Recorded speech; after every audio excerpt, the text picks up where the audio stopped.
Panel: innocent until proven guilty. Celebrities are not necessarily a good or a bad actor in today's society. In order to win, the major burden is, in most cases, which side is able to make sure that the justice being delivered to these celebrities is the one they actually deserve, and the justice being delivered is the one which is actually true or not, and that side of the limitation is okay. Two things in my speech. Firstly, framing, secondly, argumentation. Second speaker will be regarding the refuting options case and be adding on an extension, as the first speaker will be proving to why they were introduced to fix and clashes. Now, coming on to two major pieces of framing in today's debate. First of all, what do these private trials look like in the states? So we see that essentially private trials, by the way, I'll tell you, first slide to tell you, that basically people will know that the trial is going on against the celebrity and they'll know what the trial is going on about, but like the actual details or evidence or day-to-day updates are not going to be given to these people.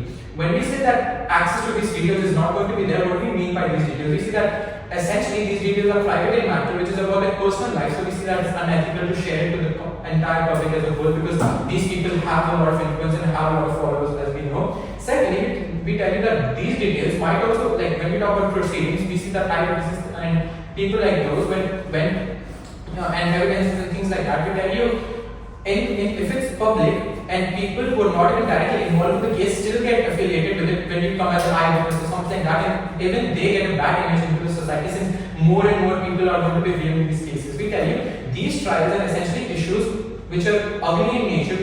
It's basically people trying to defame each other and things like that as well. We see essentially videos are going to be available online as well for people to watch, and all of these things happen. Now let's define celebrities and what celebrities look like in the status quo. These celebrities are often influential people with a lot of followers. We tell you their careers often depend on public as a whole, example like sportsmen, movie actors, producers, directors, and all these things. Now, hoping the framing is done, come on to the argumentation now. I'll two major points of argumentation, principle and practical. First of all, how misinformation is being over-exemplified on their side of the house and how we try to reduce them. Many years on this. First of all, we tell you when these things are out in public and when these cases are out in public, because of the fact that these celebrities have a lot of following, more and more people are likely to watch these things when these videos are just out online and all of that. We tell you media outlets, common public as well as social media platforms, all of these people get access to these things. During the trial, what we essentially tell you is even before the verdict is even proven, or the celebrity is even proven guilty or innocent, we tell you a lot of stigma is already being put upon these people.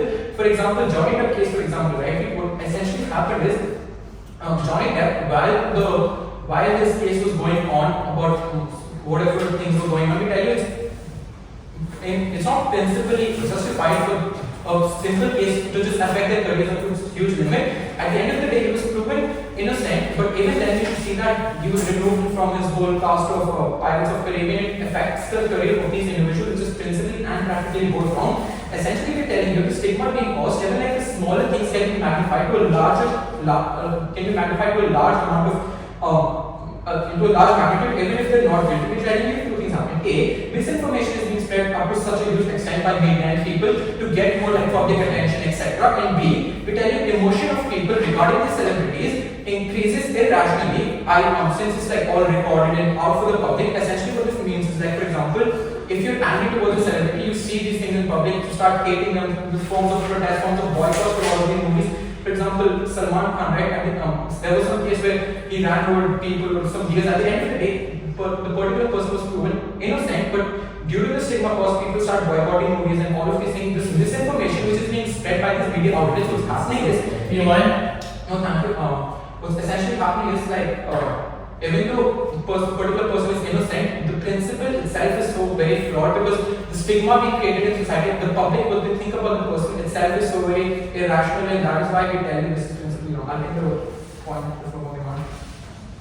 Does the speaker not agree that because of Johnny Depp's court case in public, it helped with the overall verdict to prove him innocent? No, I don't think it really mattered, because first of all, we're telling you, since it's private in and of itself, it's more likely that the efficiency of justice system is being maintained more, and that's literally my second argument. I'll be putting all of that in my argument right now. The premise of this justice system argument is that since more and more eyes are on the courts and on this particular trial, it's more likely that something goes wrong. Why? Because these celebrities might try to use their influence in decision and making sure that the decision is biased or something like that, and because more is at stake because of the whole the public thing and things like that. We tell you these eyewitnesses are like less likely to speak against these celebrities because they're scared of the public or like the celebrity. And like I said, how it helped because it was public. There's nothing like that, right? Some eyewitnesses might not even have like spoken against Johnny Depp or something like that because they know, okay, what essentially happens is they might get stigma by the public if they go out of the courts and all of that. We see worship culture taking place in before all of these celebrities. We see that people might start hating these witnesses because they justify against the particular celebrity even though it was proven innocent, because on a large scale so many people are viewing these trials and all of that. Even celebrities, to protect themselves, they know that there is at stake. Things like kidnapping these eyewitnesses, all of that can take place. Outside court settlements take place because the magnitude of damage, even celebrities know more is at stake. We're telling the whole purpose of the justice system is essentially ruined, right? It essentially leads to more and more like bad decision making and all of that. I think I brought up with you as well. Whatever I told you in my speech, principally, the misinformation which is being spread is reduced on outside of the house. Secondly, we tell you justice is being served to the people correctly. We're telling you the cases are not biased or anything like that. We're telling you the actual thing is portrayed to the public, and also whatever person deserves, that is given. That's why we're telling you we deserve.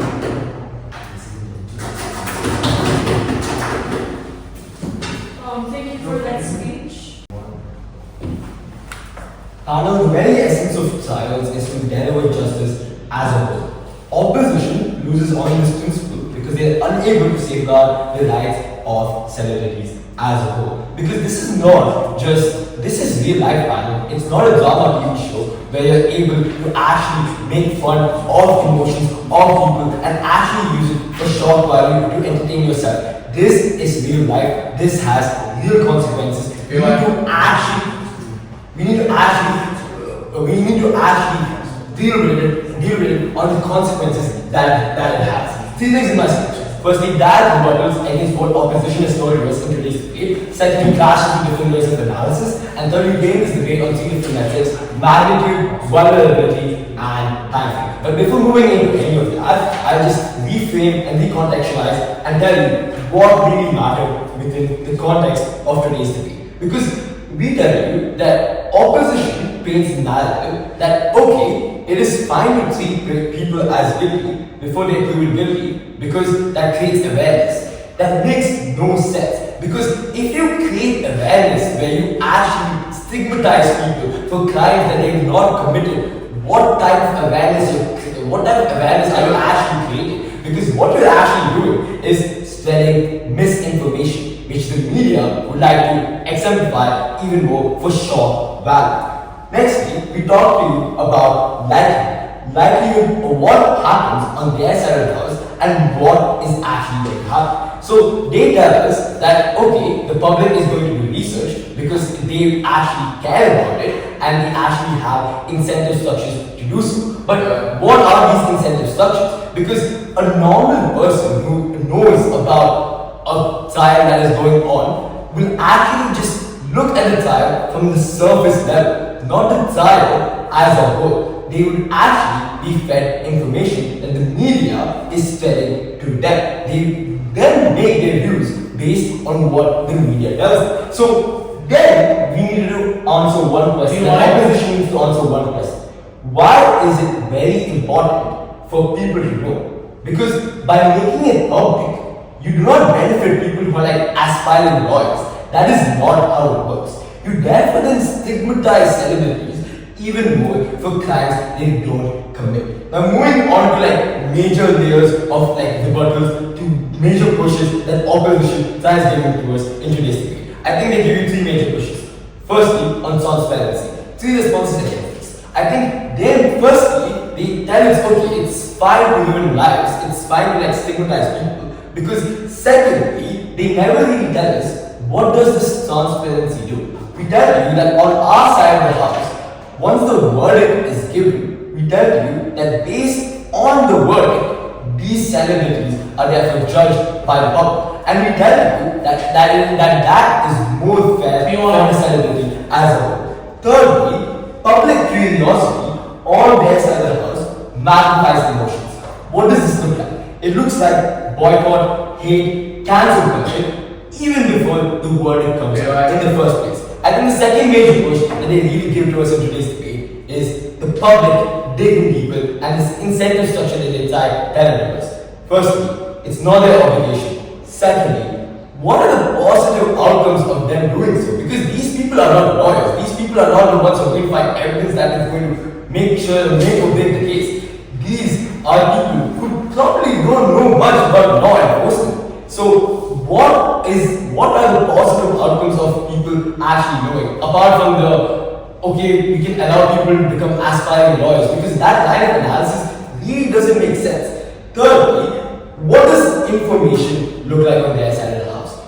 In the current status quo, it looks like people actually using a lot of their information or gaining a lot of their information from TikTok or Instagram. What does this look like? This looks like platforms or like sources where like the case as a whole is exemplified for shock value to gain views. This is the world that they promote on their side of the house. And the third major push that they give to us is this entire push on cycle of awareness. Firstly, it's treated as drama by people because people want to be entertained. And secondly, you have a burst of impact because if someone is guilty, if a celebrity is guilty, and they have a very big fan culture, then you're not able to get justice properly delivered because you have the case actually being deterred by the public as well. Now moving on to the major clashes of today's debate. I think the first clash is which side ensures the criminal justice system is most efficient. I think firstly we have to about worship culture that exists on their side of the house and makes things worse. Secondly, on our side of the house, when we have lesser eyes on it, I can tell you for the fact that you have more chances of law enforcers actually doing their job without any biases. Secondly, thirdly, there's lesser disruptions as a whole because there's lesser eyes on it. We don't have like cases where eyewitnesses suddenly randomly go missing. I wonder why that happens. Fourthly, publicity is like misused on their side of the house because of worship culture, as we all told you. And we tell you that on their side of the house, eyewitnesses might face backlash. They might be afraid to actually tell the truth. Now moving on to the second clash, how are like celebrities like affected? Because this is quite important. Why? Because we believe in the principle, innocent until proven guilty. Why? Because celebrities also deserve a fair chance. I think the entire line of analysis is about how they decided themselves to go in public view, so they don't deserve a fair chance to actually be adjudicated properly by the law makes no sense. So the comparison on their side is media influencing people. We tell you that we allow to protect the career of celebrities. As a whole, let's just weigh this out. Because of magnitude, it's more fair. On their side, it's like over-exemplified. Vulnerability, we have like lesser chances unfortunately. On their side, it's like bad for like the celebrity career as a whole. And based on that, we have a better criminal justice system. Panel two strategic mistakes which cause democracy in today's debate. Firstly, we tell you that they do not even engage with most of our major arguments and the principles which we bring out in today's debate. And we also tell you that most of the negative implications of these public trials are just ignored by them. Secondly, they keep on telling us arguments but fit to two things. A, prove the relevancy in today's debate in the context of the public trials. And secondly, they do not really tell us how it's more likely to occur than whatever we are saying in today's debate. And that is why I think key proposition already makes a debate. Further on, let's talk about the things we talked about in the two arguments we get from their side. We talk about three major things. First of all, misinformation being exemplified. We talk about how people get a bad public rep because of this fake information being spread out, because things are recorded, it's all out in public, people have to face so much stigma, it's politically wrong, etc. etc. Secondly, we talk about the justice system, how decision making is affected, and thirdly, we talk about how the careers of these people are also being affected even if they're not guilty. What we hear from them is just two major points. First of all, we talk about transparency, how people are being involved and how public intervention can help somehow. And secondly, we talk about this political influence which celebrities have. That's it. Coming on to the two major clashes, where I'll be weighing off and how we can use it. First major clash is which side of the house is benefiting these celebrities, which are the most direct and like the most main stakeholders in today's debate. We tell you that the whole principle of being innocent until proven guilty is being benefited on our side of the house, and like everything we talk about, like misinformation, careers being impacted, they've been fired out of their jobs without ever being proven that they're guilty, public stigma is taking place. There is no engagement on all of this from their side of the house, is that there are no responses to any of these things. So I think this clash we already take in today's debate. Still, coming on to the second clash of today's debate about which side is actually able to better like uphold the principles of like the justice system and deliver better justice, which is the second stakeholder. We get some engagement here. Now let's break it down point by point. And what we hear from their side is firstly about how this transparency, so there's better decision making process because public can somehow find out things which lawyers who've been like practicing law for multiple years have got in a degree cannot somehow do so. I'm not really sure how that happens. We've already in our speeches given multiple resources to that. We've told you it's not their job to do so. They do not have an incentive to do so. They're not even experienced in, like, they're not trained enough to do so. What essentially happens is when they're not incentivized to do so, they do not even dig deep or like even find out what's actually the reality. What actually happens is rather than like even watching these 5 hours long trials each day, they just watch a few reels or TikToks, things like that. Whatever they see from that, they're like, oh, this might be true. Wait, let me just go to the lawyer and, like, you know, help them out somehow. I'm not sure how. The only thing this leads to is like increasing misinformation again and again. And at the end of the day, if you're actually just like meddling more and more, the court also gets so much pressure because of this whole thing being public, and it's more likely to like mess with the decisions. And this is why we tell you, like, the whole justice system point as well. We're telling you that these witnesses not saying a lot of things under the pressure of the public, pressure of the celebrities, and these celebrities being able to like hold their influence over these people. Again, on our side of the house, we tell you justice system is being maintained. Even though now engaging with the second thing about the whole influence, political thing like that, the third speaker is already given multiple responses to that. 3 major things we have said. We've already told you there is no like such abusive power. Political power is symmetric on both sides, whether it be public trial or private trial. Doesn't really matter. Secondly, we're telling you private trials, like, no speculation really exists there because people because the trial is essentially being public on their side of the laws. What we're telling you, and thirdly, in this day of like AI taking place and all of these things, is people, if you're really implementing the things of how they'll help out and like search and give evidences to these laws, we essentially tell you things like deepfakes are there due to AI. Things can be much worse and the impact is much worse, like the third speaker is what we stated. Now, coming on panel, it's funny how I'm the one in the wheelchair, but they decide to shoot themselves in the leg when the entire stance is about how you have to hold people accountable without even them being proven guilty first, and secondly, how they really believe that common public can do much better than trained lawyers. In today's debate, what I'm here to tell you is that people directly involved, i.e. these celebrities, matter so much more than the other actors like the common public, like the justice system and all of that, and they are the major stakeholders. But even on our worst case, I think we win all of the national and